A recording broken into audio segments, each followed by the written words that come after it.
Hello and welcome to Life Talk for Monday, August the 1st, 2017. I'm Mark Crutcher.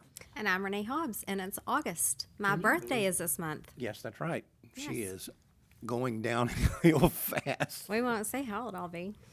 I'll tell No, that's okay. Okay. We'll pass. Anyway, this year is flying by. August. I know. We're going to have to really start planning for Christmas soon. That's amazing. And I'll tell you one thing. When you get older, they fly by even faster. I've noticed. Yep. Yeah, with my kids. Yep. Yep.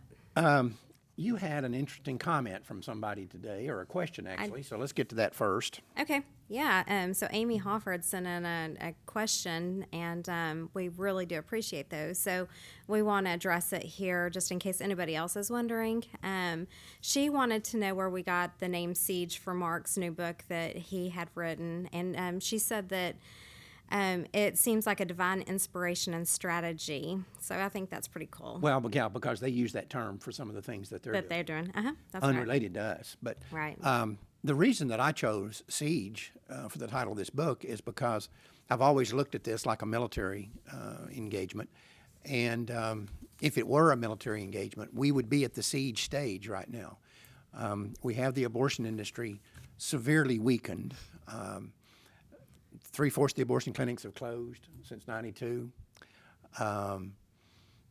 The polls are showing the support for legalized abortion is plummeting. Young people are overwhelmingly pro-life now, and that's a growing issue for the pro-aborts to deal with. And we are in that stage. If you look at what a siege is from a military standpoint, we are at that stage where we have the abortion industry in a siege situation. So that's why I named the book that. Now, we have a correction. What's I think you may have said Monday, August 1st. It's Tuesday. Tuesday, August 1st. Why did I say Monday? I'm not sure. I'm losing it. Yes, it's Tuesday, August 1st. We got it. Do it 2017. They know what day it is. I know. There was a comment on here, so I had to correct us. You mean already somebody is complaining? No, she's not complaining. She goes, it's Tuesday. Okay. Hey, Thomas, real quick. All right. Okay. One thing we want to mention before we got a pretty juicy subject here we're going to be talking about today. Before we get to that, though, this comment that this lady wrote in, we wanted to start a new project today, a new program today. We should have already done this. I thought about it once before, and we just didn't do it.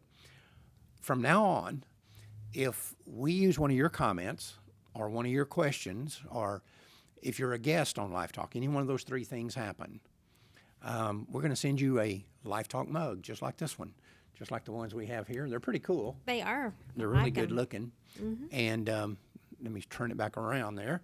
Anyway, if we use your comment, if we use your question, if we have you on as a guest, either by phone or whatever, eventually we plan to have Skype, but whatever mechanism we use to have you on the show, if you do that, use your question or comment, we're going to send you a free mug. So anybody that's been on in the past, this is our 60th show, I think, or 61st. Oh, really? 61st show of the Life Talk We started Live. In February, I believe. Right. Yep. And we just now getting into the point where we're doing them once a day. We started out, we were doing them like a couple of times a week. But It was kind of sporadically. Yeah. But so this is our 60 or 61st show. I can't remember which. But anyway, if you've been a guest in the past, or we've used one of your questions or your comments, let Renee know, and we'll go back and send you a cup too. We're not going to just start it today. We'll make it retroactive to the day we began Facebook Live or YouTube Live or whatever, the Life Talk Live. We used to do that on the old show when it was on the DVD. We always gave the guest a mug, so that's the least we can do for these people that are doing this. So anyway, and you're grinning about... I'm still grinning. I'm sorry. There's more jokes about Monday and Tuesday. We'll get over it soon. We can't do 2 Mondays in a row. Yeah, that's right. Okay, on to the show. On to the show. An article was released today in the Federalist titled, "Angry Feminist Can't Figure Out Why Nobody Likes Feminists Anymore." I wonder why. Gee, I wonder why. Now, what prompted this, or one thing that prompted it, was the Democratic Party has announced they will no longer withhold funds from candidates who oppose abortion.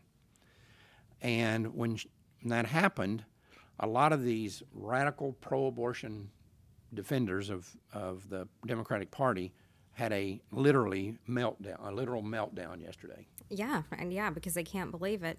But after they put so much time and interest and investment into Hillary Clinton and she did not win, Right. the Democratic Party knew that they had to make some changes, and this is the start of it right here. Right. And a recent poll found that, and this may be why Hillary Clinton lost, and some people in the Democratic Party are blaming the abortion issue as for why she lost. Recent poll found that an overwhelming majority of Americans, 74%, think abortion should be limited to no more than the first trimester. 74%. And the interesting thing about that is the percentage was higher among women than among men. 77% of women said that. Mm-hmm. And this was in diametric opposition to Hillary Clinton's radically abortion, when she said, I would not prevent an abortion right up to birth. Yeah, right. It's the woman's decision to That's right. make. And all of her followings, the Right. people that follow her, believe that as well. Well, And- guess what? And this was theirs to win. That's right. When you lose to a guy with almost 50% negatives, like Donald Trump, who's never held elective office, and you're the Clinton machine, Right. you've got you've got name recognition All over the world. Mm-hmm. Right. And you lose to a guy with almost 50% negatives. Somebody in that party is going to sit down and say, we need to reevaluate. And one of the things they're reevaluating is Is abortion. this, yeah. Right. Yep, they're going to try to win over the people somehow, and this Not is, run off the pro-lifers. That's right. What they're going to try to do. Anyway, these pro-aborts are going into a meltdown over this. But here's the reality. Women are becoming more and more reluctant to label themselves as feminist. Fewer women label themselves feminist today than did so 20 years ago. And the number keeps on going down. In this article that was out here in the Federalist today, they're saying they have statistics showing only 32%, less than 1 out of 3 women consider themselves to be feminist. 43% of Americans think feminist is an angry term, or the word feminism is angry. That's me. That's you. And 30% believe the term to be outdated, the word feminist to be outdated. Now, I've listened to this for years because this has been a phenomenon that's been happening for a number of years now, where the number of women who label themselves feminists is going down, and the negatives associated with the term feminist are going up. And the older feminists, the ones that started this nonsense back in the 50s and 60s, mainly 60s, they're saying it's because these younger women weren't around in the bad old days. And so they have no firsthand experience to keep them motivated to be feminist. And they also say that there's an unfair stereotype of feminists being hairy-legged men haters in flannel shirts, and that these younger women are rejecting that characterization of them. And to some degree, that's true, because that defines so many of these older feminists. This is who they were, and it's who they still are. But it's not who the early feminists were. That's right. That's what frustrates me, I think, more than anything, is because they knew exactly what abortion was, and they knew that it was getting men out of their problem. Right. And it's just totally twisted. They've completely twisted it. Well, what you've hit on there, Renee, is the difference between, and this is why it's important, and I've had this discussion with you. You cannot be just kind of a knee-jerk anti-feminist. What you've got to realize is that there's what I call classic feminism, and there's neo-feminism. And what you, and apparently most of the American people, reject is neo-feminism. And neo-feminists wrapped the whole feminist movement around abortion. That's what they. Well, that's what they did right after Trump came into office. And Right. they did that huge, gigantic march on the Right. anniversary of Roe versus Wade, trying to get all of these feminists, all of these women together. And look, It's backfired. it's backfired completely. Right. Thank you, Lord. Right. I want to propose some other possibilities besides the rejection of this hairy-legged men haters and flannel shirt stereotype, and this idea that women, younger women, have rejected feminism because they didn't live through the quote-unquote bad old days. And of course, in their view, the bad old days were the days when you couldn't walk down the streets of any city in America without stepping over the dead bodies of women who died from. To show you how ridiculous their argument was. The standard argument from the pro-abort and the so-called flannel shirt feminist was that 5,000 to 10,000 women a year used to die from abortions. That was their back alley illegal abortions before Roe. They knew this was a lie when they were saying it. But if you want to see how much of a lie this is, I went back and looked at the U.S. Census Bureau figures. In the 10 years prior to Roe versus Wade, an average of 500,000 women died every year from all causes in the United States. Women of childbearing age died every year from all causes. That includes accidents, drownings, shot by their husbands, whatever. Mm-hmm. If 5,000 to 10,000 women a year were dying from botched abortions, that meant 10 to 20% of all the women in the United States who died prior to Roe versus Wade died from a botched abortion. Does anybody, is there one person on the face of this planet idiotic and stupid enough to believe that's true? Nobody believes that's true. And yet, you can still see, I mean, just a couple of years ago, one pro-abortion organization had a fundraising letter out in which they continued to use those figures, 5,000 to 10,000 a year. Well, they could push that because there wasn't social media at the time, and there, The media wouldn't call them. Yeah, exactly. Right. And so this is how outrageous their arguments were. Mm-hmm. The CDC says something like 130 women died from botched illegal abortions in the year prior to Roe versus Wade. Mm-hmm. And that's a tragedy if 130 women die. But you don't kill 60 million babies to address that situation and then claim that, you were trying to address a situation where 5,000 to 10,000 women a year were dying. Mm-hmm. That was a number they set in a room and made up out of whole cloth, and they knew it. Right. But let me pose some other reasons that these younger women are rejecting feminism. First off, they're no longer falling for the party line that abortion is necessary. It's a cornerstone of women's rights. Mm-hmm. Is the ability to kill your own baby is a cornerstone of women's rights.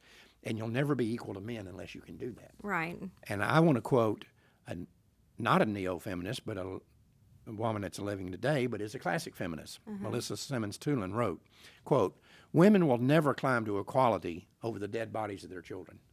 And that's a fact. That is a fact. That's a solid gold fact. That's right. Also, Frederica Matthews Green, I think, gave one of the best descriptions of legalized abortion I ever heard. She said, "Women don't want an abortion like they want a new car or an ice cream cone. They want abortion the way an animal wants to gnaw off its leg to get out of a trap." Right. That's a perfect characterization. Mm-hmm. Because you've talked to these women just like I have. Thousands. I've talked to thousands over the years, and you've talked to a ton of them since you've been here. Mm-hmm. I have never talked to one woman who said, "I wanted an abortion." I've never talked to one woman who said that. No. Well, yeah, I mean, I guess the real prideful, angry ones that have had multiple abortions, but deep inside they're hurt. But when you talk to them, the truth comes out. Right. Another reason that these younger women have rejected the feminist label, especially as it relates to abortion, is this younger group has had more hands-on experience with the consequences of legal abortion than this older group has. Mm-hmm. They've seen their generation reduced by 15, 20, 25% through abortion. They wonder who's not there. They've been impacted by it. And they've discovered that when a woman submits to abortion, a lot of people might be better off for that. But it's unlikely that the woman who had the abortion will be the one who's better off. It could be the guy that got her pregnant, and we see that on a consistent basis. Mm-hmm. It could be the parents who don't want to be embarrassed. It could be the employer who doesn't want to come in second to a woman's baby, or who doesn't want to have to accommodate a woman who now has a baby. Right. They don't want to accommodate her. It could be a lot of reasons. It could be a lot of people that are profited by a woman's willingness to submit to an abortion, but it's unlikely that it'll be her. And it could be that a lot of these so-called women, these women are feel rejected and betrayed by these so-called women's rights advocates who sold them out to the abortion industry. And maybe they've discovered that the world of choice is not the utopia they thought it was going to be. Or maybe it's like you said earlier, and I think this is something that really aggravates you, is that they see that these neo-feminists have abandoned the values of the classic feminists. Early feminists in this country were almost universal in their condemnation of the idea of legalized abortion. Whether you're talking about Susan B. Anthony or Elizabeth Cady Stanton or Victoria Woodhull, who was the first woman to run for president of the United States, or Alice Paul, who wrote the original Equal Rights Amendment, they were all vehemently opposed to the legalization of abortion. Right. Well, and just like there was an article this morning about Cecile Richards going out and selling the lie that teaching children how to masturbate and that it's an okay thing to do. So it's just selling the lie is all it is. And this is the classic feminist, neo-feminist, is Cecile Richards, president of Planned Parenthood, right? That's right. And so, yeah, I mean, they have sold one lie after another lie after another lie.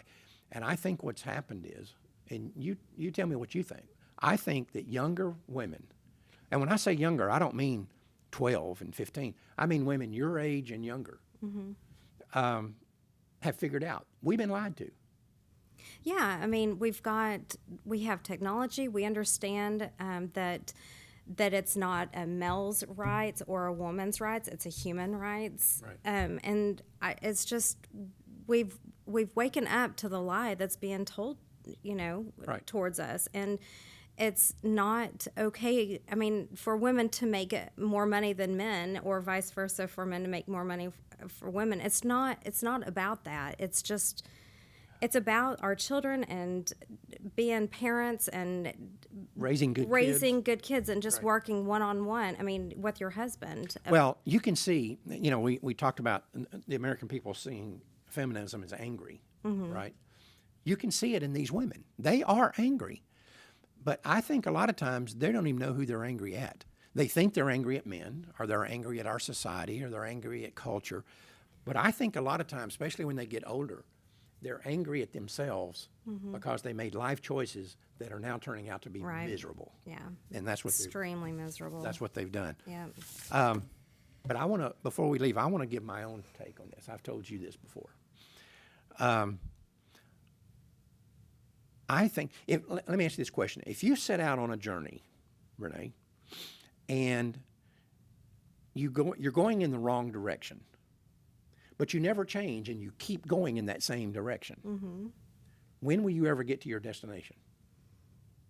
I don't know that you'll ever get to it. You'll never get to it unless you just luck across it. Right. But if you go off in the wrong direction, if you're going this way and your objective is over here, and you keep going that direction, you'll never get there. That's the fundamental problem with feminism. I'll tell you why. When you look at neo-feminism versus classic feminism was about men and women being equal to each other. No one that's got an IQ over their waist size could object to that or could say that that's wrong. But neo-feminism is not about equality. Neo-feminism is about interchangeability. Right. And that's a totally different Right. thing. That is completely different. Yeah. And so I would argue to my death that you and I are equal in every sense. I mean, there's things that I can't do because you're a man, and there's things that you can't do because I'm a woman. Or I don't understand. That's right. Right. And you're not supposed to, and I'm not supposed to. But that goes to the interchangeability deal. Right. It does not go to equality. You and I are equal, but we're not interchangeable. And That's right. That's the distinction. Yep. And they want you to believe that women and men are, in fact, interchangeable. Right. And they're not. Right. And I made an analogy one time to you about this. If you had a Ford pickup and the starter was out on it, and you went to a place to buy a replacement part, and they said, well, we have a starter for a Ford pickup and we have a starter for a Chevrolet pickup. Mm-hmm. They're equal. Mm-hmm. So we'll just say the starter for the Chevrolet pickup. Would that work for you? No. No. Because, yes, those starters are equal, Right. but they're not interchangeable. Right. The same thing is true about men and women. Yeah. We are equal in every sense of the word, but we are not interchangeable. Right.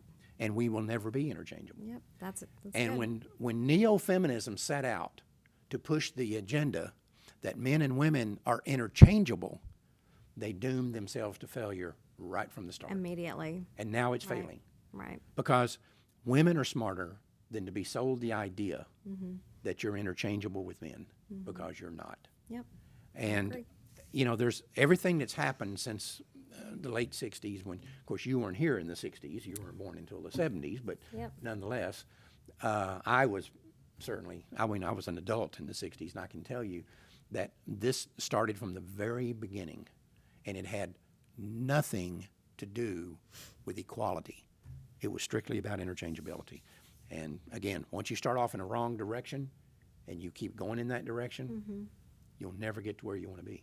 That's right. And they're being rejected, and they're being rejected by the very people that they believed they should have been able to count on, and there's a very good reason for that. They should be rejected by them, That's right. and that's what's happening. Well, I know, and just real quick, in Genesis, it does state that God created men and He created woman, Right. And they are not interchangeable, like you're saying, and it's biblical. So And why would we want them to be interchangeable, is my question. we need to ask a feminist because I don't have a clue. Right. It's crazy. I mean, I think we should celebrate the differences between men and women, Yeah. and not try to erase them, Right. because God is the one who drew those differences, not me Right. and you. Yeah, I read a comment just a little bit ago, and there was a guy that said, I would never want to try to be a woman. I love my wife. I love that she's a nurturing mother. Right. She's an awesome person, but I would not want to be my wife. No, I want to be who I am and what I am, you Yeah. know. And, you know, we have different interests, and you don't have to like the same things that I like, and I don't have to like the same things you like, and that's the way it should be. Yep. God made us different. God made you different, even though He joined you and your husband Tim together forever. He still made y'all different. That's right. He made you unique, and you bring certain things to the table that he can't bring, and he brings things that you can't bring. That's right. But you're not interchangeable. Right. You know, it's just a reality, and these people have failed to see that, and now they're paying the price for it. Unfortunately, Unfortunately for them. it's not too late to turn. Right. Turn Turn around. back. Turn Yep. around. Yep. It may be too late for them, but who knows? Anyway, you got anything else? Yeah, I mean, if you want a free mug, just send in your comments or questions. We would love to have them. If we talk about them on the show, that is. if we use it on the show, right. Yeah. But anything else, if you have any show ideas, please let us know. We'd like to hear what you guys have to say. Right. Absolutely. Until next time, remember, Life Dynamics is not here to put up a good fight. We're here to win, because winning is how the killing stops. We'll see you tomorrow.